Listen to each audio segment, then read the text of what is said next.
तो देखिए, यदि आप किसी को वचन दें तो भले ही प्राण क्यों ना चले जाएं, लेकिन वचनों के लिए प्राण त्याग दीजिए, लेकिन वचन को झूठा मत कीजिए। प्रेम से बोलिए। इसलिए व्यास जी लिखते हैं तारात्रि। देखिए, महारास की जो कथा है, पावन कथा, ये नाच गाने की कथा नहीं है कि नाच लो गा लो। ये भगवान के हृदय है, हृदय। भगवान ने सुंदर अपनी मुरली निकाली और मुरली निकाल करके श्याम सुंदर ने क्लीं नाम का बीज मंत्र बजाया। भगवान की मुरली तो रोज बजती थी, लेकिन जिस समय भगवान ने क्लीं नाम का ये मंत्र बजाया अपनी मुरली से, तो गोपी जिस काम में लगी थी उस काम को छोड़ा और मुरली की आवाज सुन करके दौड़ पड़ी।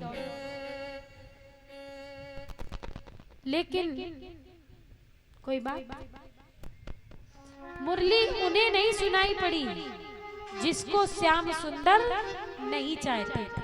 देखिए, भगवान जिसको चाहेंगे उसी को सुनाई पड़ेगी, अन्यथा किसी को सुनाई नहीं पड़ेगी। जो गोपी, जिस गोपी ने ये कहा था कि मैं तुम्हें पति रूप में चाहती हूँ, बस उन्हीं गोपियों को भगवान की ये क्लीं नाम की मुरली सुनाई पड़ी और ये क्या करने लगी, जो ये मुरली सुनी तो ये सब चल पड़ी। सुंदर श्लोक वर्णन करता है। निसंगीतम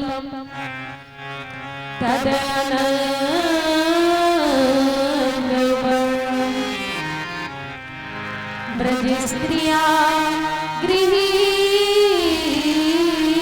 मानसा निसंगीतम तदनंगवर्धनम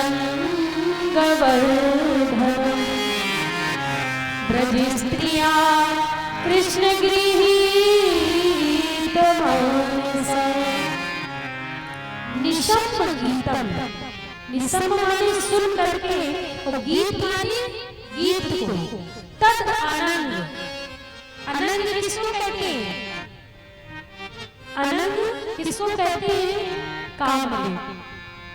जिस समय रामचरितमानस में वर्णन किया गया है कि जिस समय भगवान श्याम सुंदर भोले बाबा तपस्या कर रहे थे और तपस्या की, तो इंद्र विचार करने लगा कि ये भोले बाबा बैरागी हैं, इन्हें तो किसी दान की आवश्यकता नहीं है, फिर ये तपस्या क्यों कर रहे हैं?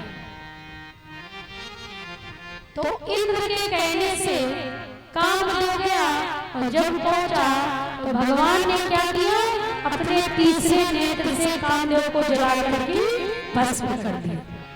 इसकी पत्नी रति रोते रोते गई, और जब रोते रोते गई तो भगवान श्याम सुंदर से प्रार्थना करने लगी, भोले बाबा से प्रार्थना करने लगी।